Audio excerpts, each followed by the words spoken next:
함께 하나님께 영광을 받고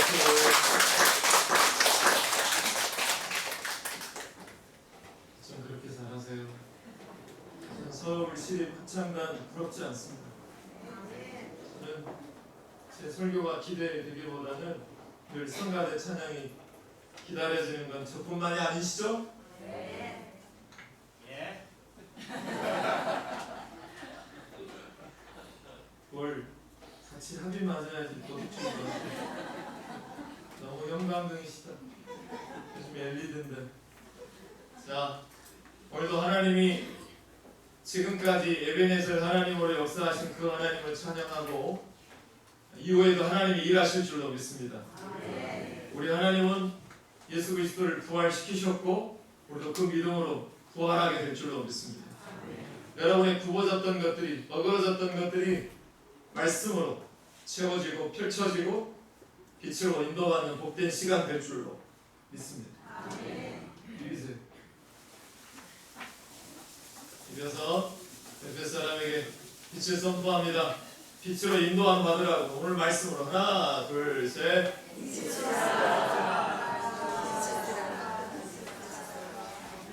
우리 루미한테 하나, 둘, 셋. 루미 저기 뒤에 있는 루미 우리 강준지 권사님 손녀딸 하나, 둘, 셋. 감사합니다.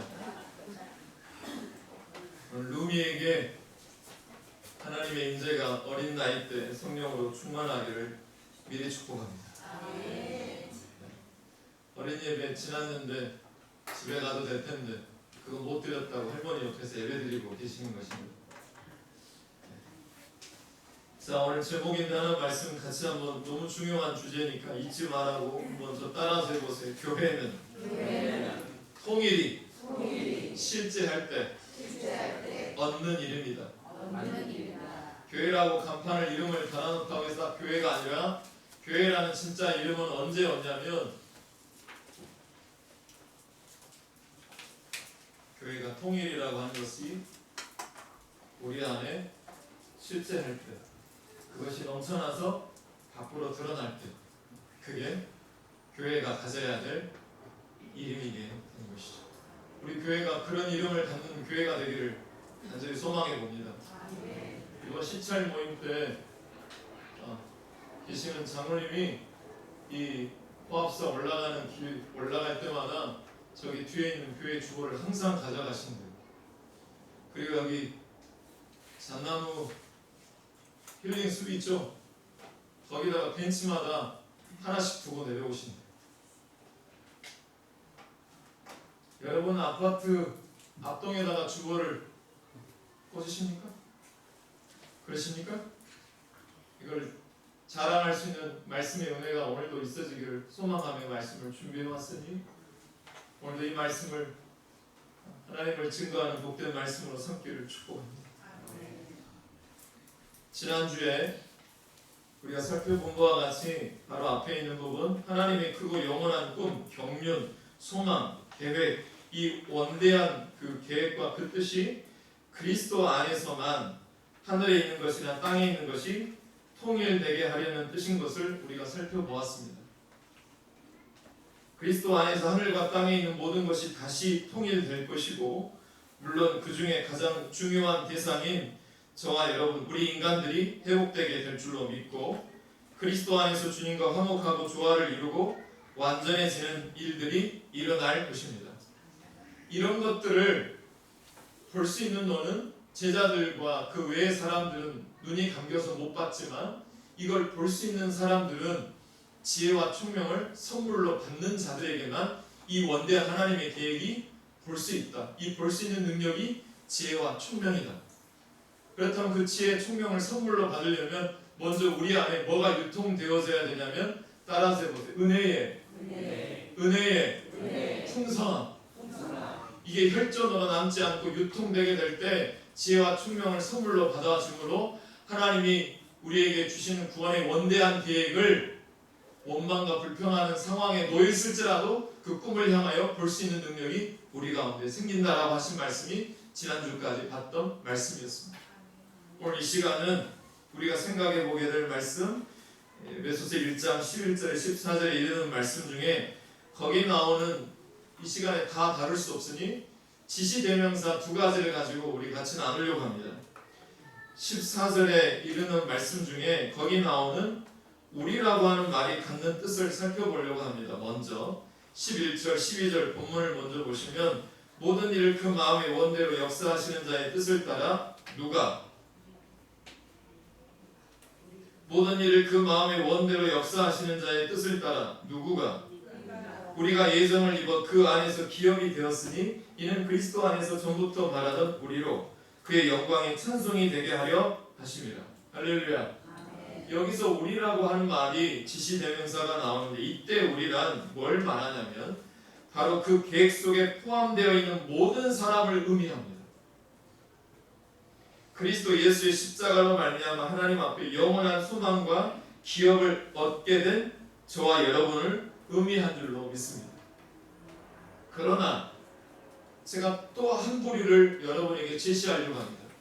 우리라고 해놓고 끝내시면 좋은데 13절에 가면 그 안에서 누구도, 우리도가 아니라 너희도 진리의 말씀과 너희의 구원에 듣고 그 안에서 또한 믿어 약속의 성령으로 인치심을 받았으니 이는 우리의 기업이 보증이 되다 그 얻으신 것을 구속하시고 그의 영광을 찬미하게 하려 하십니다. 여기서 또 한 부류를 만납니다. 우리도도 만나지만 13절에 보면 또 한 부류를 만나는데 너희도라고 만납니다. 자, 하나님의 계획 속에 있는 모든 하나님의 자녀들을 통틀어서 우리도라고 표현해 내고 있는데 그럼에도 불구하고 그렇게 해놨는데 나중에 13절에 와서 너희도 그 안에 부름을 받았다라고 얘기하는 걸 여러분 지금 보고 계십니다. 왜 그럴까요?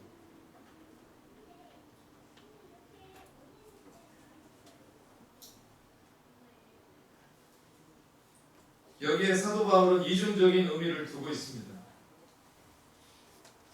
무슨 말이냐면 그가 우리라고 얘기하는 것은 우선적으로 모든 예수 그리스도의 십자가 사역으로 말미암아 구원을 얻은 모든 백성을 지칭하고 있는 것이 사실이지만 그 속에서 또한 그 우리 속에는 그 다음에 나오는 너희라고 하는 말을 할 때에는 그 일에 따라서 해보세요. 먼저 부름받은 유대인과 이방인이라는 구별이 있다라는 것도 사실입니다. 이 구별은 무슨 차등이나 차별이 있어서가 아니라 이 말을 이렇게 함으로써 사도 바울이 꼭 지금 이 말씀을 듣고 있는 여러분과 그 당시의 사람들에게 밝히 가르쳐 주고 싶은 어떤 뜻이 있어서 이 구별을 여기서 시도하고 있는 것입니다. 이거 쉽게 말해서 이런 거예요. 내가 너희들을 우리들로 뭉쳐놨으니까 너희도 우리가 되어라. 이해가 되셨어요? 그리스도 안에서 여러분들이 이렇게 모일 수 있는 힘과 능력이 그게 무슨 여지가 있겠어요? 하나님이 모이게 하신 거예요. 우리로. 그러니 우리로 모인 너희도 우리가 되어라라고 하는 의미입니다. 그리스도 안에서는 이미 유대인이나 이방인이나 공주에 있는 사람이나 서울에 있는 사람이나 광주에 있는 사람이나 충청도에 있는 사람이나 유대인이나 헬라인이나 이방인이나 가방끈이 긴 사람이나 짧은 사람이나 구별이 없이 하나로 통일되어 있는 것을 만나게 해주고 싶다라는 거예요. 사도 바울. 그게 교회라는 것입니다. 그게 너희 영광교회도 그렇게 되어야 한다는 것입니다. 사도 바울은 지금 이 본문에서 우리에게 보여주고 있는 것이 이거예요. 자, 우리 영광교회는 어떠십니까? 우리 영광교회는 유대인과 헬라인들이 하나 되는 것처럼 우리 교회는 하나 되고 있습니까? 사도 바울은 이걸 이어주고 싶어 했던 거예요. 여러분, 에베소서를 지금 1장부터 강해해 나가고 있지만 끝나는 6장까지 계속 한번 살펴보시면 이제 뜻밖에도요. 하나님의 모든 비밀과 하나님의 계획과 그래서 예수 그리스도로 말미암은 이 일들의 실현들을 설명하는 중에 곳곳에 뭘 개입시키냐면 교회를 개입시킵니다. 이걸 실현되는 곳을 교회라고 계속해서 언급해 나가고 계시는 장면이 계속 나옵니다.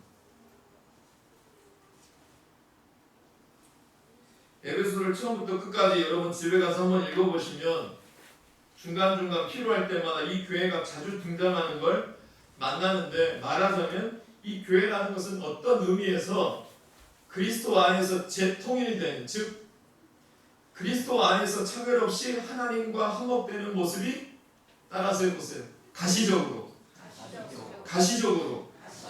네, 나타나는 그 모임이 교회가 되는 것이라는 거예요. 그게 너희가 되어야 될 때, 너희도, 영광교회도 그런 교회가 되어야 될 줄로 믿어요. 여러분, 교회는 차별이 있을까요, 없을까요? 해야 될 것 같은데, 말해야 될 것 같은데 아리송송송송하시죠. 자, 교회는 차별이 있어야 될까요, 없어야 될까요? 그러나 있대요. 왜 있을까요? 초등학생 답변으로 루미가 할 수 있는 대답이 그거예요.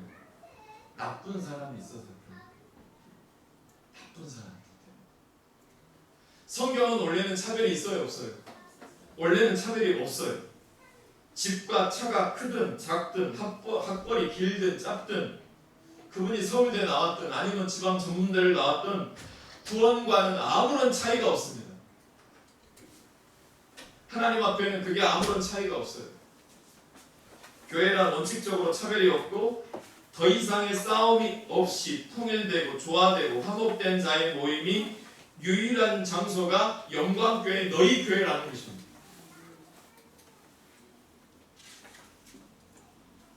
그런데 왜 여러분 마음속에 차별을 두시죠?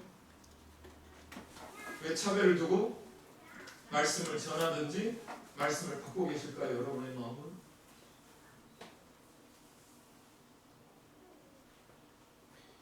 그런 의미에서 기독교인이란 무엇을 뜻하는지 살펴보게 하셨어요.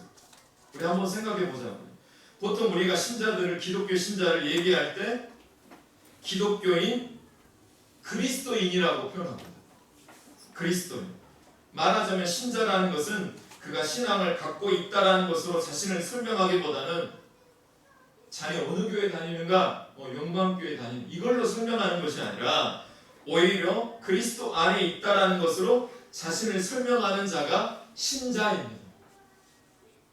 그러니까 우리가 직장 동료에도 권사님들이 야 교회에서 하는 일이지 직장에서 이렇게 라고 하는 말이 서슴없이 나오게 되는 것입니다. 여러분, 사도신경 생각하면서 지금 암송하십니까? 생각하지 않더라도 나오잖아요. 직장에서 이런 언어가 안 되면 나오지가 않아요. 그리스도 안에 있다라는 것에 이 신자의 개념이 없습니다. 그리스도인이라는 하는 말은 그리스도를 믿는다는 뜻도 되지만 그리스도와 결부되지 않고서는 그의 존재가 불가능한 사람이라는 뜻을 갖고 있는 겁니다. 그리스도인 속에는 누가 더 중요한 몫이냐 하면은 그리스도가 중요하고 우리는 거기에 얹혀 있는 사람이라는 것입니다. 내가 더 중요하고 내가 그리스도를 선택한 사람이 절대 아니라 내 뿌리와 근거와 모든 것이 주님께 있고 우리에게 있지 않다. 그래서 그리스도인이라고 말하고 하는 말이 그런 뜻인 것입니다. 여러분, 그리스도라고 하는 말이 구약에서는 따라서 한번 해보실래요? 메시아. 이 메시아라고 하는 이 단어의 구약의 이 뜻이 뭐냐면 기름 부음 받은 자라고 하는 뜻을 갖고 있습니다. 그러면 그리스도인은 무슨 뜻을 갖고 있을까요? 기름 부음 받은 자. 그 사람을 그리스도인이라고 말합니다. 우리를 기름 부음 받은 자로 그리스도인이라고 얘기합니다. 곧 저와 여러분은 하나님이 그의 뜻을 시행하기 위해서 보낸 사람, 기름 부음 받은 종이라는 뜻입니다. 예수를 믿는다면 스스로를 기독교인이라고 그리스도인이라고 얘기하는 말 속에는 우리가 죄인인 것을 인정하고 똑똑한 자나 못 배운 자나 가진 자나 못 가진 자나 차별 없이 아무도 하나님 앞에서 떳떳할 수 없는 존재인 것을 인정하는 자가 그리스도인입니다. 모두가 동등하게 유대인도 죄인이고 우리도 죄인이다. 차별 없이 다 하나님으로부터 떠나 있었던 자들이었으나 그리스도 안에서 영광교회 성도로 부름을 받아 그리스도로 말미암아 재통일되라고, 너희도 재통일되라고 만나게 한 그 모임이 영광교회라는 것입니다. 그리고 그 안에서 기업과 영생의 약속을 우리가 얻습니다. 그리고 우리의 회복된 모습을 확인하는 것으로 자신을 설명하고, 이걸로 끝나지 않고 자신을 설명하는 사람들이 성가대로, 목사로, 여러분의 성도로 이게 일어나게 되어지므로 그걸로 설명을 받고 세상에 설명해 내는 것이 기독교인이라고 하는 말이 갖는 원래 뜻이라는 것입니다.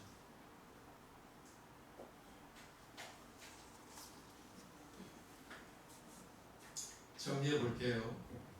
지난번과 말씀하고 이번 말씀을 이제 매듭을 짓고 또 성장에 가야 되니까, 정리하자면 그리스도인이 된다라는 것, 목사가 그리스도인이 된다라는 것은 먼저 예수를 믿는 것으로 먼저 가능하고요.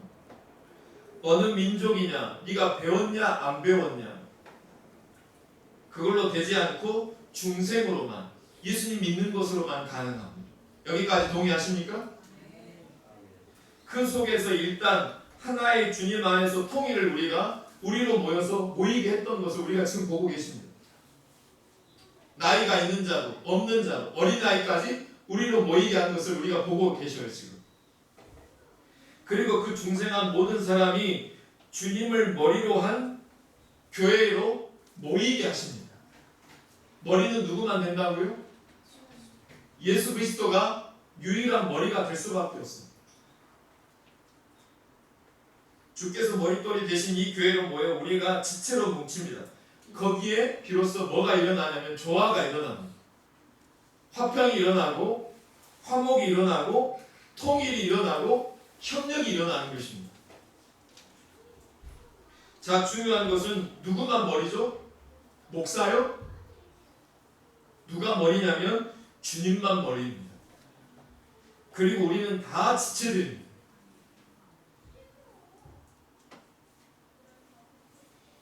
지체하니까 갑자기 김명자 원사님이 생각이 나서 어제 엄청 저에게 울면서 전화하셨는데, 교회를 너무 가고 싶은데 이제 허리가 말을 안 들어주니까 못 나오신다고 미리 주일날 축복하신 메시지를 저에게 전해달라고 하시면서 기도를 받으시는데, 제가 마음이 미어질 정도로 마음이 아팠어요. 그 마음이 막 저에게 전달되어 오니까. 우리는 다 지체입니다. 여기에 몸이 어떻게 그래서 서로 싸울 수 있겠습니까? 여러분의 손과 발이 싸우는 거 보신 적 있으신가요? 여기에 우리는 이 통일, 주님 안에서의 하늘과 땅에 있는 모든 것이 재통일되었습니다. 하나님과 화목되고 생명과 진리와 영원한 약속 속에서의 조화와 재통일을 실제로 목도하는 곳이 우리 영광교회, 너희도 영광교회도 되어야 될 줄로 믿습니다. 유대인과 헬라인들이 하나 됐어요. 막힌 담이 무너졌어요. 지성소가 휘장이 찢어지는 것처럼 그들이 막혔던 담들이 무너졌어요. 확 무너졌다고요. 여러분, 그래서 신자 안에서는 언제나 반목들이 허물어지는 것입니다. 신자들 가운데, 성가대 안에서도, 구역 안에서도, 교회 안에서도 반목들이 허물어지는 거예요.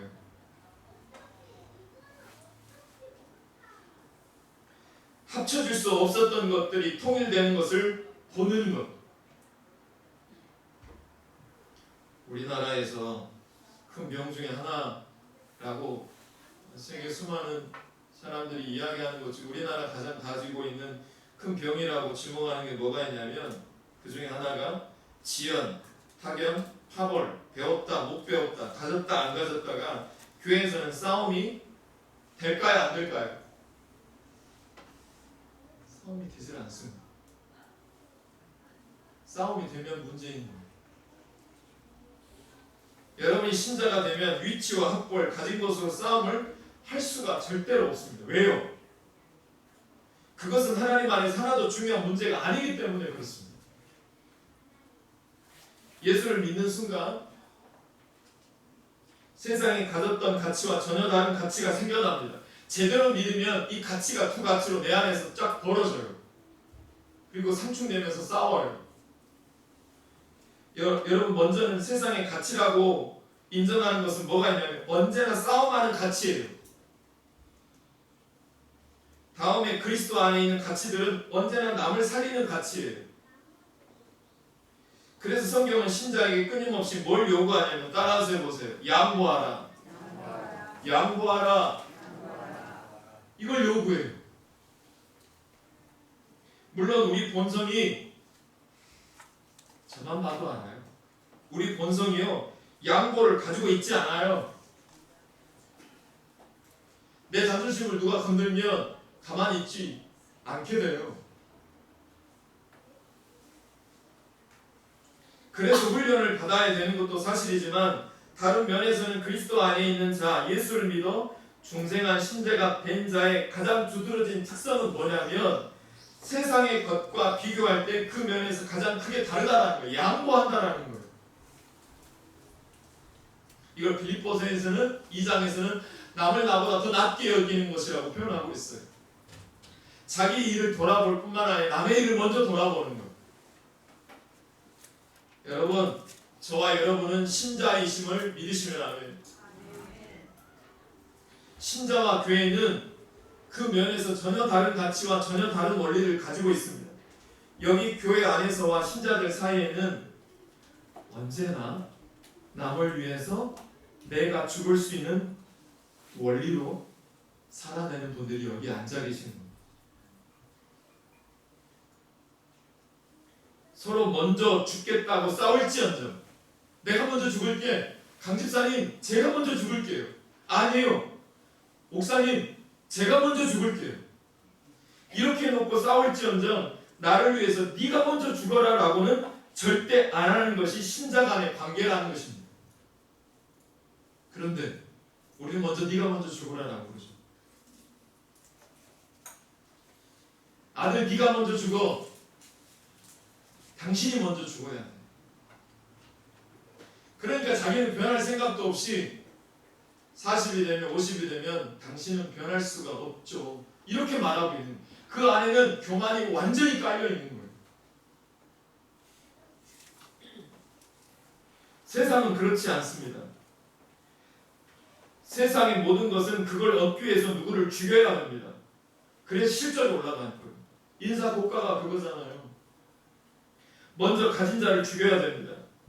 제가 어제 상담했던 이야기도 태반이 그런 이야기였어요. 직장에서 갖고 있는 고충을 갖고 이야기하는데, 목사님, 먼저 가진 자를 죽여야 되는 것이 내가 사는 방법입니다. 내가 가진 걸 보호하기 위해서도 남을 죽여야 된대요. 이게 가장 크게 교회와 다른 점입니다.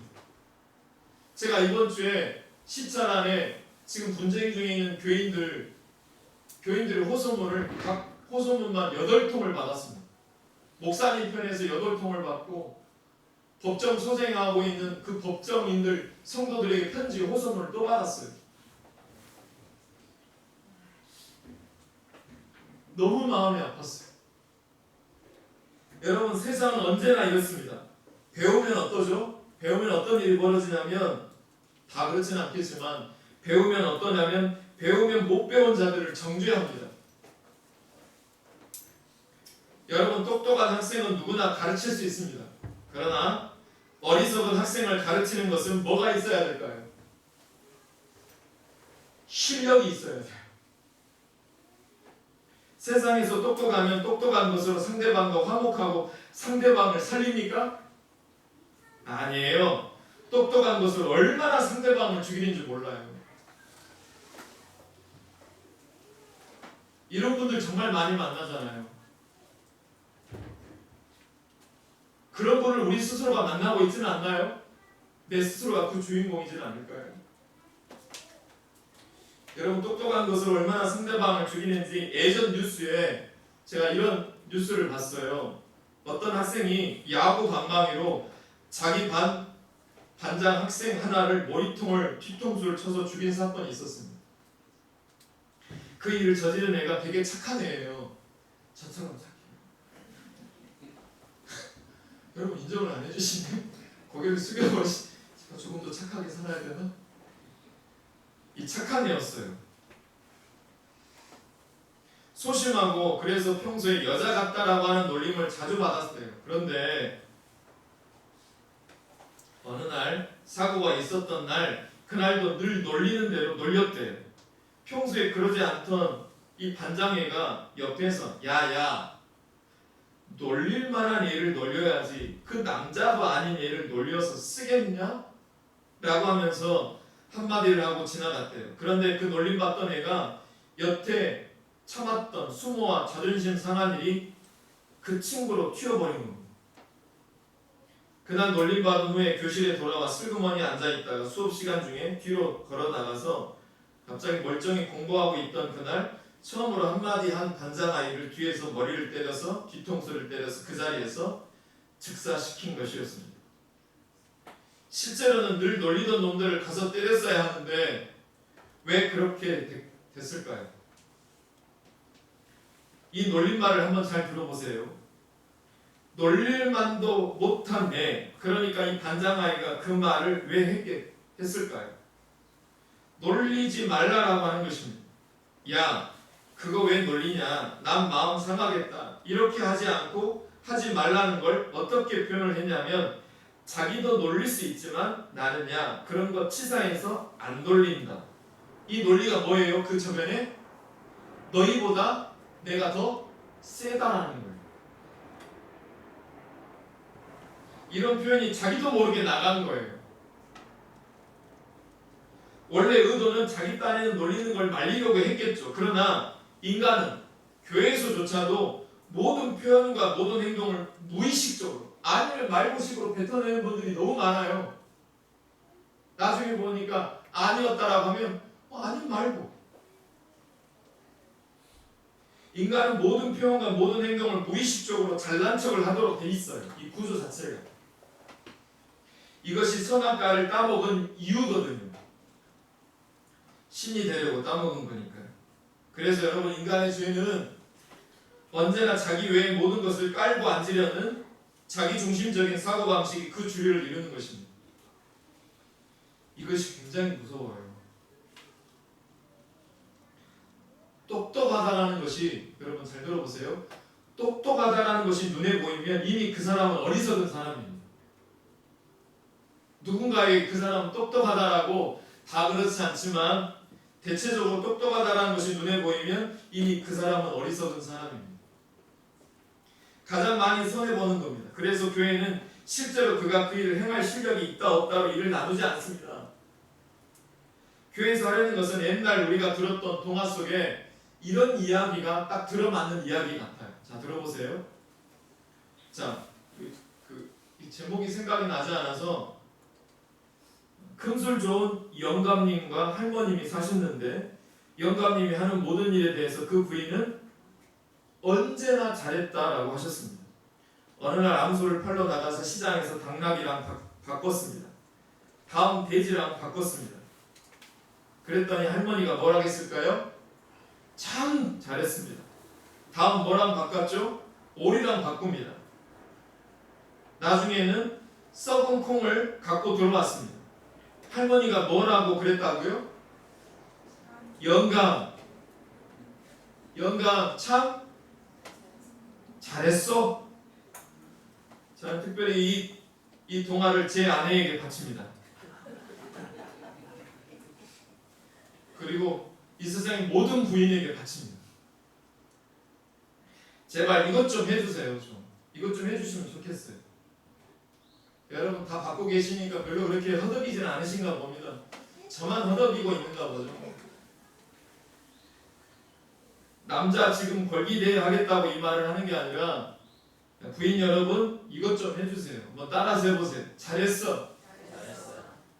이거 눈 지켜주고 이렇게 하시는 거 하지 말고 잘했어. 얼마나 수고가 많으셨어요. 암소 갖고 나와가지고 콩 만들어 오느라고 얼마나 잘했어. 이것 좀 해주세요. 여러분 이게 교회예요. 이게 교회라고 제가 설명하고 있는 거예요. 아시겠어요? 교회는 이런 곳이어야 된다는 것입니다. 교회에서는 어느 때이고 성질을 내거나 눈을 부릅뜰 일이 없어야 됩니다. 이 말을 듣고 계시면서 여전히 눈을 부릅뜨고 계신 분들은 예배 끝나고 잠시 뵙도록 하겠습니다.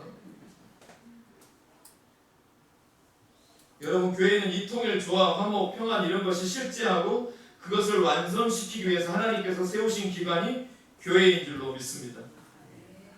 우리는 그리스도와 십자가로만 이 교회 안에 오며, 그리고 여기 온 자는 모두 그가 원래부터 갖고 있었던 반목과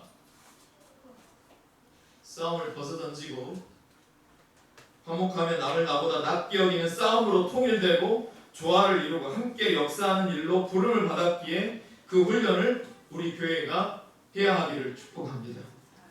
화목하는 법, 연합하는 법, 함께 일하는 법, 스스로를 훈련하며 가르치며 나누며 훈련되어 완성되어 나가는 일에 우리의 모든 것이 받쳐지기를 간절히 소망해 봅니다. 여러분, 교회의 본질이 뭐냐 하는 것과 신앙의 본질이, 저는 이 교회에 와서 교회의 본질에 대한 이야기를 참 많이 나누고 같이 대화를 나누는 시간들을 많이 갖습니다. 여러분, 교회의 본질이 뭘까요? 여러분, 교회의 본질이 뭘까요? 신앙의 핵심이 뭘까요? 이게 다 일맥상통합니다. 예수 그리스도의 십자가 그리고 연합하는 것, 이 두 가지 문제를 끼워놓고 생각하시면 절대 안 됩니다. 그래서 성경은 어느 곳에서나 신앙을 항상 따라 세우세요. 인내, 순종, 양보. 언제나 이겁니다. 마태복음 16장 24절 여러분 기억하시죠? 아무든지 나를 따라오려거든 누구를 부인하고 자기를 부인하고 뭘 지고 자기 십자가를 지고 누구를 쫓을지니라. 나를 쫓을지니라. 이겁니다.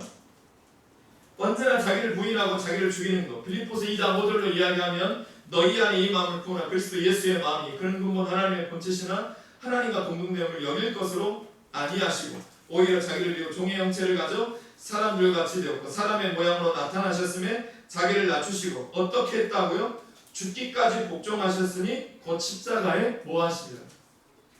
죽으시며. 할렐루야. 죽는 것만도 어려운데 그 죽음도 무슨 죽음이냐면 십자가라고요. 다 아시겠지만 잠깐만 언급해 볼게요. 십자가라는 것이, 자 설명해 볼게요. 십자가라는 것은요, 여기서 그 죽음의 처절함을 이야기하는 게 십자가입니다. 여러분 혹시 이 자리에 마음속에 억울함을 갖고 계시는 분이 계십니까? 이 십자가만큼 억울함을 자랑하는 얘기도 없습니다. 그리고 그 죽음에 오해된 것도, 이렇게 오해된 것도 없는 이야기가 십자가 이야기입니다. 최고의 고통이 수반되는 죽음이었고 모든 사람에게 오해받고 죄를 지은 자로 이방인의 눈에는 살인 강도자와 같이 처형을 받는 것입니다. 이것보다 더 억울한 것이 어디 있겠어요?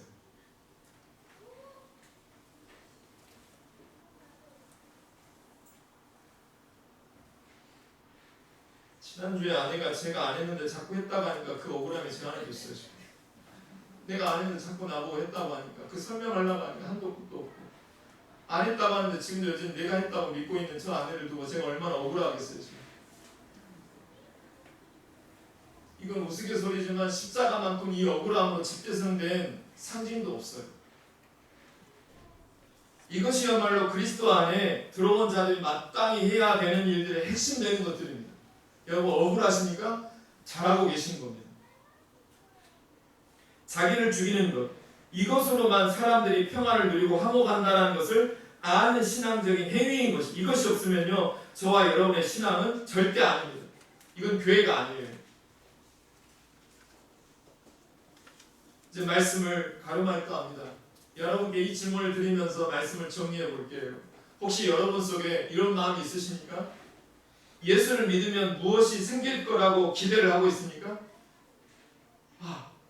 예수를 믿으면 오늘 예배를 잘 드리고 은혜가 됐으니까 지나는 길에 편의점에 사서 로또 한 장을 긁어봐야 돼요. 뭔가 기분이 좋은 거예요. 그러니까 돌아가는 길목에 편의점에 가서 지금 로또 긁을 생각으로 앉아 계신 분들이 혹시 있으실지 모르겠어요. 여러분 안에 예수를 믿으면 무엇이 생길 거라고 기대를 하고 계십니까? 더 이상 내가 악을 쓰지 않아도 되고, 더 이상 내가 나가서 땀을 흘리지 않아도 되고, 더 이상 내가 나를 변명하거나 비굴하게 하지 않아도 되는 일이 생길 거라고 생각하고 계십니까? 가만히 있어도 뭐가 생기고 가만히 있어도 뭐가 이루어지고 절대 그런 일은 없습니다. 예수를 믿는 그날부터 우리는 주께서 이 땅에 오시고 죽기까지 하나님이 기뻐하시는 일만 하시고 마지막까지도 아버지의 기쁨을 따라 순종한 것 같은 생을 살다가 가셨습니다. 지난주 말씀대로 이야기하면 목사인 저도 누가 수종 들고 싶겠어요? 저도 포도주 먹고 싶어요. 저도 흥에 겨워서 나와 함께했던 잔치에 참여한 사람들하고 먹고 마시고 흥에 취해서 취하고 싶다고요.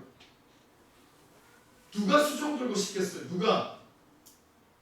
그러나 수종 들었던 하인들은 거기에 비견할 수 없는 비밀이 그 안에 있기 때문에 기쁨으로 그 십자가를 감당해냈던 것입니다. 여러분, 더 이상 자기를 위하여 살지 않았습니다. 예수 그리스도가. 우리 중에 아무도 자기를 위하여 사는 자가 없고 자기를 위하여 죽는 자도 없습니다. 우리가 사나 죽으나 다 그리스도의 것입니다. 그렇게 인정하십니까?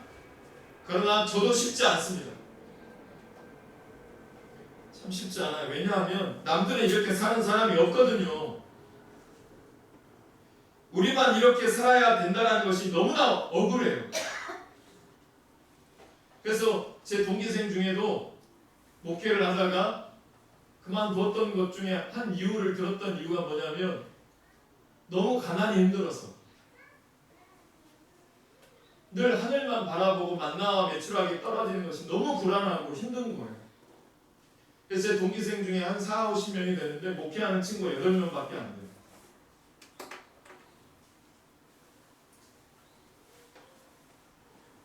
이렇게 사는 사람이 없어요. 우리만 이렇게 살아야 된다는 것이 굉장히 억울합니다. 여러분, 그런데 그냥 이렇게 사셔야 됩니다. 그래서 하나님이 기뻐하시는 거죠. 그리고 이것을 하지 않는 한 그의 마음에 평안함이 없습니다. 만약 이렇게 하지 않으면서 평안을 얻고 싶으면 예수 믿는 걸 포기하셔야 됩니다. 그 수밖에는 없어요. 신앙의 양심이 살아있으면서 그 마음의 평안을 얻으려면 신자다운 방법 외에는 해결책이 없습니다. 그리고 해보십시오. 뜻밖의 거기에 기적이 있고 하나님의 영광이 나타나고 그리고 한 생명이 항복하는 것을 보게 될 줄로 믿습니다. 그러나 여러분이 양보하지 않고 여러분이 죽지 않으면 어느 곳에서도 싸움은 그치지 않게 되실 겁니다. 마지막으로 그리스도의 십자가는 여러분의 자존심 때문에 막히고 하나님의 영광은 여러분의 고함과 살벌함 때문에 뒷전에 물러나게 될 것입니다. 이 사실을 저와 여러분 한국교회에서 너무나 오랫동안 지켜보고 계십니다. 여러분이 어떤 인생을 사느냐 하는 것을 말씀에 근거로 해서 각자가 하나님을 기뻐하시는 결론을 내리시고 그렇게 실제로 생활할 수 있기를 결심하는 복된 이 아침이 되기를 주의 이름으로 축복합니다. 우리 이 찬양 같이 할게요. 주보에 나와 있는 보라 너희는 두려워 말고. 집사님 나와서 같이 한 번만 찬양해 주세요.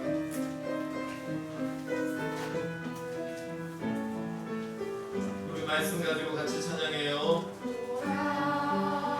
너희는 두려워 말고 보라 너희를 인도한 나를 보라 너희는 지치지 말고 보라 너희를 구원한 나를 너희를 치던 적은 어디 있느냐 너희를 억누르던 원수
하나님, 오늘 말씀이 내 안에, 말씀이 내 안에, 내가 말씀 안에 거함으로 너희도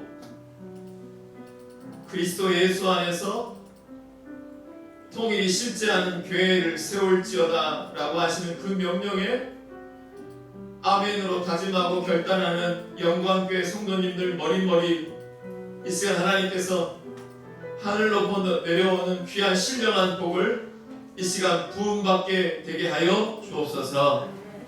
특별히 하나님의 아픔을 호소하고 있고 어그러지고 마음에 분열된 것들이 있다면 그리스도 안에서 굽어졌던 것들이 펴지게 하여 주시고 아픈 것들이 다시 일어나 걸을 수 있는 실제가 통일이 일어나는 복된 시간이 되게 하여 주옵소서. 하나님, 이 시간 나를 내 자존심을 앞세우는 것보다 내 이웃과 형제의 자존심을 먼저 배려하는 자리에 가게 하여 주옵소서. 내가 죽어 열매를 맺어야 되는, 썩어야 되는 미랄인 것을 늘